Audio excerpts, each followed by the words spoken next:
เอาสมมุติซื้อเครื่องให้จังได๋จังได๋โอ้หานสะดวกซื้อแต่ว่าบ่สะดวกปานใดเนาะชาวดอยงามธรรมชาติแท้ๆเด้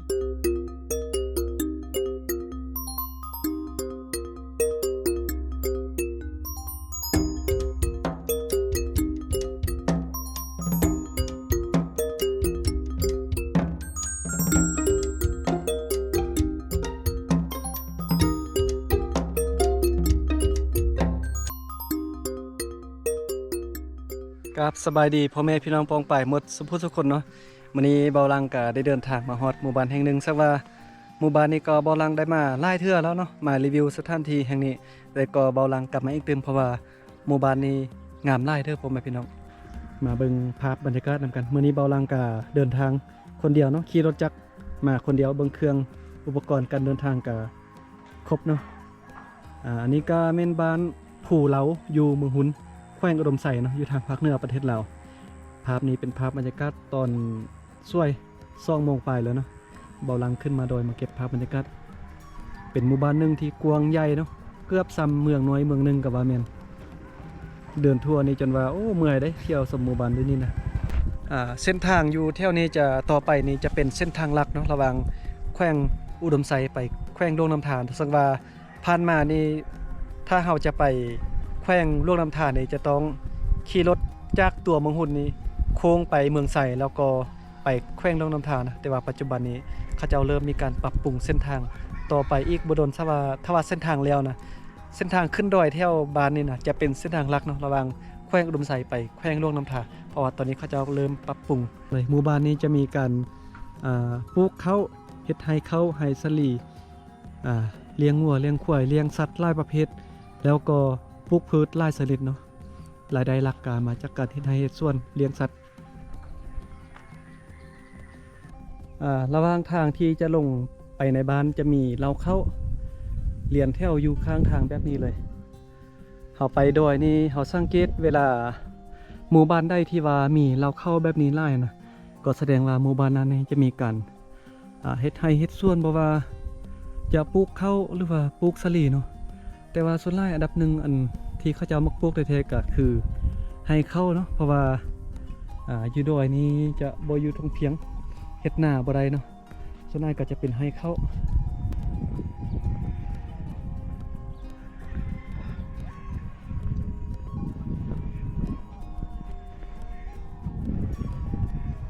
สวยงามหลายนะหมู่บ้านนี้เป็นหมู่บ้านที่กว้างใหญ่นี่ก็เป็นเครื่องปลูกเนาะนี่เครื่องปลูกชาวบ้านเป็นมักอึเนาะภาษาลาวเอิ้นว่ามักอึอันนี้นะภาษาไทยก็แปลว่ามักฟักทองน่าจะประมาณนี้อันมักสีเขียวนี่ก็มักโตนเนาะเอาไว้แกงกินต้มกินแกงใส่ซีนไก่เนี่ยโอ้แซ่บขนาดช่วงนี้ก็ขึ้นดอยตลอดลืมเนาะว่ามี FC คนหนึงที่ติดตามเบาลังเพิ่นว่าอยากให้เบาลังเนาะขึ้นดอยบนขึ้นดอยไปรีวิวสถานที่ท่องเที่ยวอยู่แขวงลูกน้ำถาซึ่งว่าการที่เราจะเดินทางไปต่างแขวงนี่ต้องได้ใช้เงินหลายใช้งบประมาณการเดินทางนี้หลายเนาะซึ่งว่าตอนนี้เบาลังก็งบประมาณการเดินทางก็บ่มีเนาะก็เลยว่าบ่ได้ไปรีวิวต่างแขวงยังอยู่ภายในแขวงอุดมไสอยู่ตอนนี้ยังจะออกแขวงบ่ได้เนาะเพราะว่าคือที่เบาลังได้เว้าไปการเดินทางนี้ได้ใช้เงินหลายเนาะเบาลังก็เป็นคนหนึ่งที่บ่ได้มีเงินหลายนะเป็นยูทูบเบอร์ส่งน้อยๆก็อยากรีวิวสถานที่ต่างๆเนาะอยากไปต่างเมืองต่างแขวงเนาะแต่ว่าเงินที่จะเดินทางมีแต่น้อยเดียวเนาะจะต้องได้ประหยัด โอเคนะช่วงนี้ก็พาขึ้นดอยมาเบิ่งภาพบรรยากาศอยู่ดอยก่อนถ้าว่าช่วงใดที่ยอดวิวดีเนาะหรือว่ามี FC ท่านใดที่ให้การสนับสนุนการเดินทางของเบาลังก็เป็นน้ำใจเล็กน้อยจะนี้เบาลังก็จะเดินทางไปรีวิวเนาะทุ่งงามเนาะบ้านนี่ทางด้านลุ่มเนี่ยจะมีน้ำก๊อกแต่ละจุดแต่ละบนก็จะมีน้ำใสเนาะแต่ว่าน้ำก๊อกนี้ชาวบ้านจะบ่กินเนาะถ้าจะกินจะต้องต้มก่อนแต่ว่าส่วนใหญ่ชาวบ้านอยู่ดอยจะกินน้ำห้วยเขาเจ้าจะเอาต่อมาแต่น้ำเทิงภูพุ่นน่ะเป็นทางลิ้นไล่ลงมาแล้วก็ตอนเช้าตอนแลงชาวบ้านก็จะพากันเอากระตุกไปตรงเอาน้ำมาไว้กินเนาะซึ่งว่าหมู่บ้านนี้ก็เริ่มพัฒนาหลายแล้วเริ่มมีการเจริญหลายอย่างแต่ว่าทางด้านนี้ยัง เป็นบ้านน้อยอยู่เนาะสบายเลอะยงมาตายแฮม ไปว่าสบายดีพ่อแม่พี่น้องเนาะเฮ็ดจัดงานที่อยู่บ้านเนี่ยแม่นบ่กินดองบ่แม่นบ่กินดองผู้ใดกินดองเจ้าบ่ โอ้ยหลายเนาะเตรียมเฮ็ดงานเด้บ่รบกวนเพิ่นละขอบละเยี่ยมเด้อขอบละเยี่ยมไปว่าขอบใจเนาะ มาเท่าอมในเอือกเพื่อนบ่ครับเพื่อนเพื่อนนี่อมเอือกกับคงครีมนึงอมเอือกนี่เอือกอมมันธรรมชาติเนาะนี่ออกรุงมักความริลาทำไม่เท่าว่าน้ำก๊อกนี้กินบ่ได้เนาะจะต้องน้ำก๊อกนี้ใส่เพื่อการอาบน้ำซักเครื่องล้างถ้วยล้างบวงส่วนที่น้ำกินแท้ๆจะกินน้ำห้วยน้ำธรรมชาติอยู่ไล่ไม่ได้จอมผู้พุ่นประมาณนี้เนาะอันนี้จะเป็นไข่แม่น้ำยีดอยเนาะสาบานตากมันแห้งแล้วก็ไปจีไปข้างไฟกินเนาะแซ่บเลยไข่ธรรมชาตินะมาเห็นไม่เท่าตักน้ำไก่ป่ะเห็นไม่เท่านะชะคางไม่เท่าจะตะเมอะคางไม่เท่าหลับลังนี้ติยูโมเนาะสบายคันยูโมนะไม่เท่ามาตักน้ำไปใส่ไม่เท่าเคียงเฮียงแต่มาไม่เท่าน่าอายเลยไม่เท่าว่าไทยฮุกกันยังเนาะ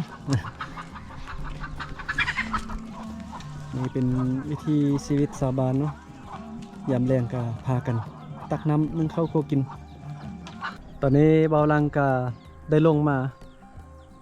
เที่ยวสุดบ้านเลยเนาะเที่ยวนี้จะสุดบ้านเลยมีเหือนล่างสุดท้ายจะอยู่บนนี้เหือนล่างน้อยๆนะอยู่นี่แล้วก็เที่ยวนี้ก็จะมีเราเข้าเนาะเป็นเส้นทางไปให้ไปส่วนแล้วก็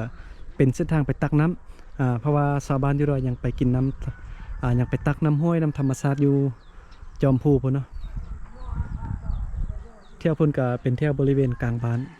เป็นบ้านใหญ่เนาะส่วนที่บอลที่เบาลังยืนเปิดคลิปเริ่มต้นคลิปแต่อยู่พูนอยู่จอมพูพุ่นเนาะขี่รถลงมาทางด้านลุ่มนี้เพราะว่าจะมารีวิวเที่ยวลุ่มนี้ก่อนเดี๋ยวจะไปตักน้ำสาบานเนาะสาบานเราไปทางนี้ยางไปเนี่ยไม่เท่ามันก็ยางไปละลงไปน้ำปลาเนี่ยเนาะนะวันนี้จีนำก้นไปได้วันนี้เส้นทางลำบากเนาะยำพ่นนี่มื่นนะเบิ่งนี่โอ้ไปไล่เนาะเต็มกระเป๋าซ่องเป่าเลยเป็นไปเปเอาตอนนี้ก็ยางไปเนาะโอ้เส้นทางมื่นขนาดบนนี่นะยานลมนะไปจับในลมแน่นอนมื่นเนี่ยเบิ่งโอ้จับนี่ค่อยๆยางไปดูนี่เท่าพันยางมาบนระวังมียานลมนะอันตรายนะโอ้หนาวเนาะอยู่นี่นะหนาวโอ้ลงมาฮอดแล้วหนาวเลยอยู่บ้านยังบนหนาวซ้ำนี้บ้านแดดเนาะลงมาไหนนี่อากาศหนาวเลยโอ้นี่กับบนตักน้ำกินมีบนเดียวนี่เนาะมาตามคิวผู้ใดมาก่อนก็ได้ตักก่อนตักเต็มแล้วก็ยางพูนขึ้นปลาไปเนาะเข้ามาในนี้โอ้หนาวเลยหนาวเทหนาวว่ะเย็นเลยตักน้ำลายแท้น้ำมันนี่แซ่บอ่ะเอาไปยังต้มเต็มเนาะมาพามาเบิ้งภาพบรรยากาศชาวบ้านเนาะมาตักน้ำอันนี้จะเป็นแม่น้ำห้วยที่ไล่มาแต่จอมพูอยู่ดอยพุ่นเนาะชาวบ้านเอาทอไปแตงหางลิ้นให้น้ำไล่มาแล้วก็มาตูงแบบนี้ตักไปใส่ไปกินเนาะพอเบิ้งเต็มเลยเท่านี้ใส่กับตุกใหญ่นี่มาเนาะปกติจะมาตักน้ำนี่มาตอนจักโมง7 โมงเช้า7 โมงแรง7 โมงเช้า4 โมงแรง7 โมงเช้า4 โมงแรงเนาะ4 โมงแรงส่วนมาทุกเช้าทุกแรงกันบ่มาตักนี่บุยน้ำกินแน่เนาะ ยังต้มบ่น้ำนี่ บ่ บ่ต้มเลยเนาะคันน้ำก๊อกได้ต้มได้เนาะ ตักอยู่ไว้เนี่ยบ่ต้มแล้วตักกินเลย น้ำห้วยน้ำธรรมชาติเนาะไม่เท่ากับม้าบัดนี้ เท่ากับตัก อ่า จุดนักอะแม่เท่า เออ ตัก ส่วนหลายแบบเท่าแก่เขาเจะดุมันเนาะอยู่ลาเนี่ยบ่สร้างอยู่แล้วเนาะไม่เท่าเนาะ ใช่ลูกพี่ ไม่เท่านะอาย ส่วนหลายแม่เท่าตักน้ ใส่คนเท่าเนาะ เห็นมาอ่องยอหัน คันอยู่ลาแห่งเมื่อยแห่งสุขภาพบ่แข็งแรงเนาะเฮ็ดเวียกนี่สุขภาพแข็งแรงเบิ่งเพิ่นพากันไปตักน้ำนี่ก็เป็นภาพบรรยากาศชาวบ้านตักน้ำเนาะมาตักทุกเช้าทุกแลงเพิ่นว่านะถ้าว่าบ่มาตักก็บุยน้ำกินน้ำห้วยธรรมชาตินี่ก็เพิ่นสามารถเอาตักแล้วสามารถดื่มกินได้เลยโดยที่เฮาบ่ต้องต้มหยังเนาะแต่ว่าถ้าเป็นน้ำก๊อกอยู่ในกลางบ้านนั่นน่ะก่อนจะกินนี่จะต้องได้ต้มก่อนเพราะว่ามันมีปูนแต่ว่าส่วนหลายชาวบ้านก็บ่กินเนาะน้ำที่อยู่น้ำก๊อกนั่นน่ะจะมากินน้ำห้วยน้ำธรรมชาติแบบมีหลายกว่าโอ้ครับไปไกลบ่ตักน้ำไปไกลบ่เพื่อนอยู่นี่เนาะอยู่นี่มีร้านขายเครื่องบ่อยู่ใส่ไก่บ่อ๋ออันนี้ติพอดีไปซื้อน้ำกินนะไว้เพิ่นมาตักน้ำเนาะเพื่อนหลังนี้เนาะ อยู่มอสบายเนาะคันอยู่มอเนาะคันอยู่ไก่นี่แบกไก่เมื่อยเด้ทางด้านนี้ก็มีสวนผักนะเขาเจ้าก็อาจจะปลูกผักอยู่นี่ผักกาดผักหอมอยู่นี่เนาะอยู่ข้างเฮือนก็มีเราเข้านะมีคอกหมูเขาเจ้าก็ใช้ชีวิตแบบง่ายๆเนาะหาอยู่หากินตามธรรมชาติแต่ว่าก็มีรายได้มาจากการที่ทางเฮ็ดสวนเลี้ยงสัตว์นะไล่แท้เบิ่งโอ้ไล่โลได้สาไปโลพุ่นเด้ไม่เท่าตักเต็มเลยบ่ โบเต็ม เต็มอ่ะไม่เท่ากับแบกเพสนะ เต็มเลย ใส่ ไม่ได้ช่วยถ่าย เป่าเดียวก็ได้เด้คือตักไล่แท้ ตักลาย ตักน้อยก็ได้โอ้ตักไล่ก็ลำบากโอ้ตักอยู่ใส่ไก่บ่อยู่ปลาเพิ่นเต้ตักน้ำกินเต้แล้วเท่าเป็นเอ็ดลงกินอันนี้ไม่เท่าเฮ็ดหยังนี่ มอง เฮ็ด กี่ ทุ่งเต้ ทุ่ง ใส่เครื่องทุ่งใส่เครื่องภาษากะมุว่าจังได้ ý là mong ấy rồi dạ rõ anh thử mà rõ mà เอาหน้าบ่ลังบ่เข้าใจเลย rõ mơ rõ mụ rõ xuống mà rõ ไม่เท่าอันนี้มึงอันนี้มันไม่เท่าเพิ่นกำลังซ่านเป็นทุ่งเนาะทุ่งแบบนี้แหละแต่ว่ามันบ่เป็นใยแบบนี้เป็นลักษณะแบบทุ่งใส่เครื่องฮะเนาะ đây rồi đây rồi มาเบิ่งเอื้อยเพิ่นแต่งเป่าติบ่เบิ่งแต่งเป่า แต่งทุ่งเนาะเดี๋ยวเขาจับเบิ่งเด้อมันทุ่งเปเนาะเปไปให้ไปส่วนเฮ็ดเป็นเสือกจังนี้ติคือว่าเจ้าเอาอันนี้เนาะเอาทรายนี่แต่งเป็นเสือกแต่งเป็นเสือกแบบนี้หลังจากแต่งเป็นเสือกแบบนี้แล้วก็เอาไปซ่านเป็นทุ่งใส่เครื่องเปไปให้ไปส่วนเจ้าก็เก่งเนาะอยู่บ้านนี่บ่ฮู้นี่เอาทิ่มได้นี่น่ะเขาเจ้าบ่ฮู้เอาทิ่มได้นี่อยู่ในเมืองนี่อันนี้เอาทิ่มหมดน่ะแต่ว่าคนอยู่ด้วยแต่งมาเป็นเสือกหลังจากเป็นเสือกแล้วก็เอาไปซ่านเป็นทุ่งตัวเก่งเป็นภูมิปัญญาเพิ่นได้นี่เอาสมมุติซื้อเครื่องให้เจ้าได้จังนี่สมมุติใครซื้อเครื่องให้เจ้านี่ซื้อ หานสะดวกซื้อแต่ว่าบ่สะดวกปานใดเนาะดูว่าสิขึ้นไปบ่สร้างขึ้นจะได้ซื้อกระโดดซื้อเครื่องได้ เฮ็ดยอกเลยล่ะอันนี้มันหานอันคล้ายเครื่องสะดวกซื้อแต่ว่ามาซื้อบ่สะดวกปานใดล่ะเอาบัดตินเด้อดูมื้อหน้าแต่งอันขึ้นนี่โอ้แต่งขึ้นไปขึ้นน่ะโตโกขึ้นบ่ได้เนี่ยขนมเราคล้ายเครื่องอยู่นี่เนาะเวลาลูกค้ามาซื้อนี่ต้องได้ยืนนี่บัดนี้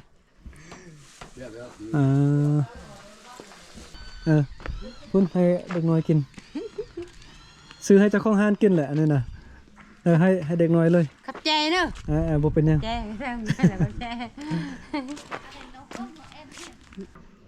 ตอนนี้ขึ้นมาอยู่จอมดอยพี่ปะนี่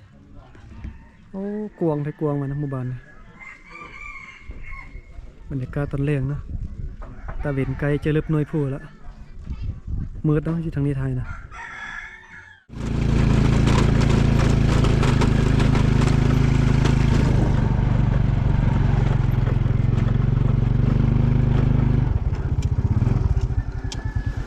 ตอนนี้ก็บอลังก็ขี่รถขึ้นมาฮอดกลางบ้านอยู่เนาะเมื่อกี้บอลังก็อยู่พุ่นพุ่นเนาะอยู่ฝากพุ่นพุ่นนะตอนไปตอนที่ไปซื้อขนมให้อันสาบานเมื่อกี้นะอยู่สุดฝากพุ่นเนาะกลางบ้านก็จะอยู่แถวนี้กวางเนาะหมู่บ้านนี่นะ